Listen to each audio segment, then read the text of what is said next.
안녕하세요. 오늘은 역사상 가장 위대한 찬양 노래 중 하나로 꼽히는 시편 145편.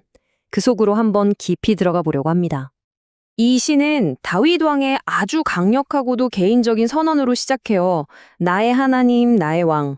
이게 정말 지극히 개인적인 고백이면서도 동시에 영원을 아우르는 어마어마한 노래의 시작을 알리는 거죠.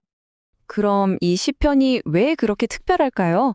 생각해보세요. 수많은 시편들 중에서 유일하게 찬송시라는 타이틀이 붙었어요. 이건 마치 찬송가 앨범의 타이틀곡, 아니, 그 앨범 전체를 대표하는 궁극의 찬송가라고 할 수 있는 거죠. 그리고 많은 사람들이 이걸 다윗의 마지막 말, 그러니까 그의 신앙 여정 전체를 마무리하는 결론 같은 시로 봐요. 이제는 뭐 불평이나 도와달라는 외침 같은 건 다 사라지고 오직 순수한 찬양만 남은 거죠.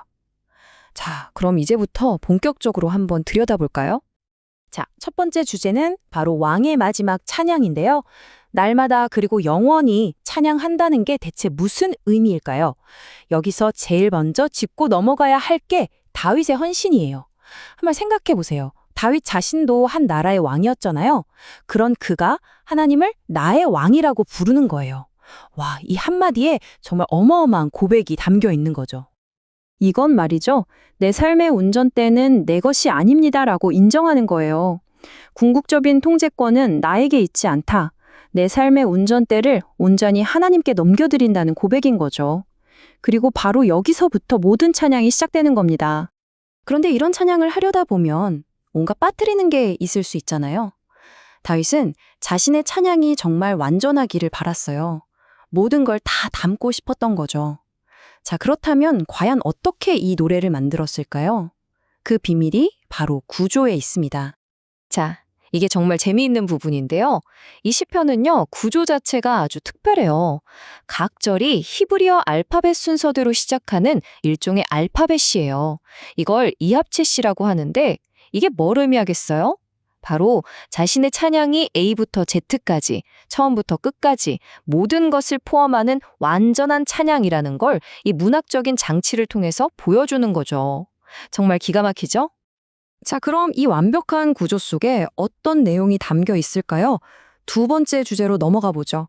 바로 하나님의 헤아릴 수 없는 위대함입니다.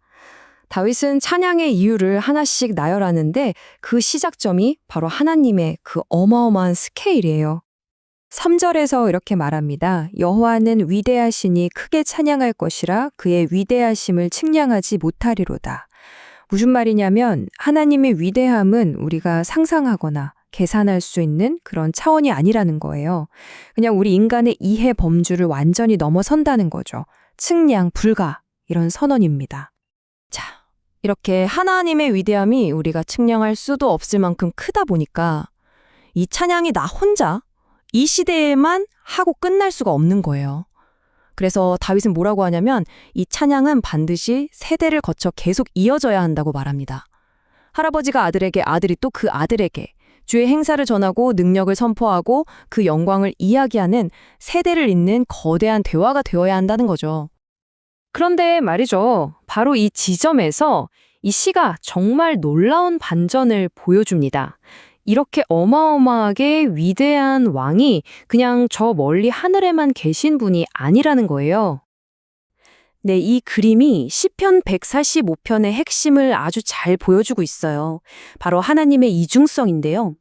한쪽에는 영원한 왕국의 왕으로서 그 위대함을 측량할 수 없는 초월적인 모습이 있죠. 그런데 다른 한쪽을 보세요. 넘어지는 사람을 붙들어주고 부르짖는 사람 가까이에 계시고 모든 생명의 필요를 채워주시는 너무나도 친밀한 모습이 함께 있는 거예요. 이 거대함과 친밀함, 이게 공존한다는 게 정말 놀랍지 않나요? 8절에서는 그 성품을 이렇게 요약합니다. 여호와는 은혜로우시며 긍휼이 많으시며 노하기를 더디하시며 인자하심이 크시도다. 그러니까 하나님의 정체성은 그냥 힘센 왕이 아니라 자비로운 왕이라는 거예요. 이 표현 어디서 들어본 것 같지 않으세요? 맞아요. 수백 년 전에 하나님이 모세에게 직접 자신을 이렇게 소개하셨죠. 그래서 핵심은 이거예요.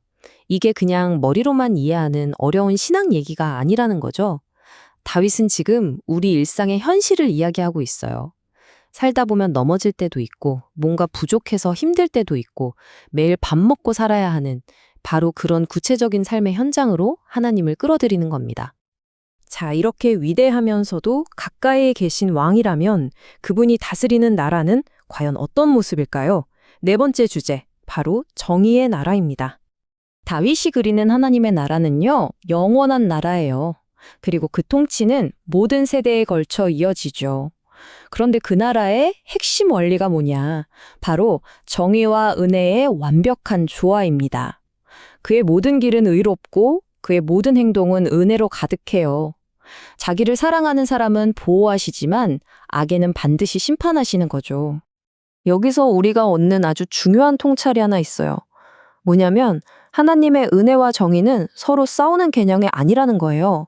이 둘은 완벽하게 하나입니다.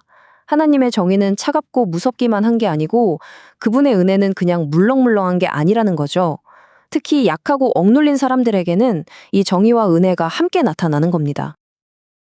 자, 이렇게 하나님을 찬양해야 하는 이유를 A부터 Z까지 정말 완벽하게 다 설명한 다윗은요.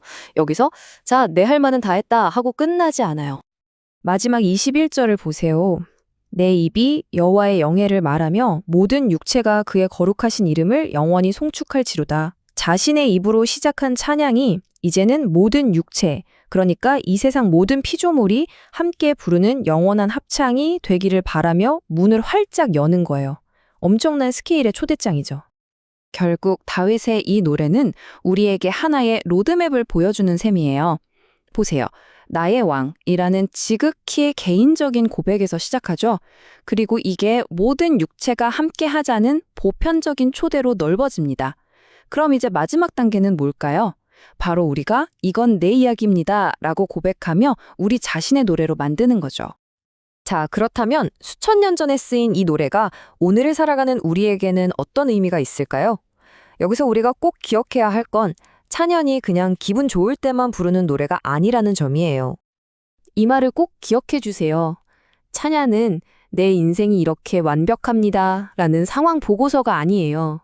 오히려 내 상황과 상관없이 하나님은 이렇게 신실하신 분입니다 라는 믿음의 고백인 거죠. 내 삶이 좀 흔들리고 불안할 때조차도 변치 않는 그분의 성품의 시선을 고정하기로 결단하는 것. 그게 바로 찬양입니다. 그래서 오늘 이 시편이 우리에게 던지는 마지막 초대는 바로 이것입니다. 다윗이 그랬던 것처럼 잠시 멈춰서 여러분의 삶을 한번 돌아보세요. 하나님이 무언가를 채워주셨던 순간, 정말 가까이 계신다고 느껴졌던 순간, 어떤 어려움에서 건져주셨던 순간들, 바로 그 기억들이 여러분 각자의 시편 145편, 여러분만의 찬양 노래가 될 수 있습니다. 날마다 그리고 영원히 부를 수 있는 바로 그 노래 말이죠.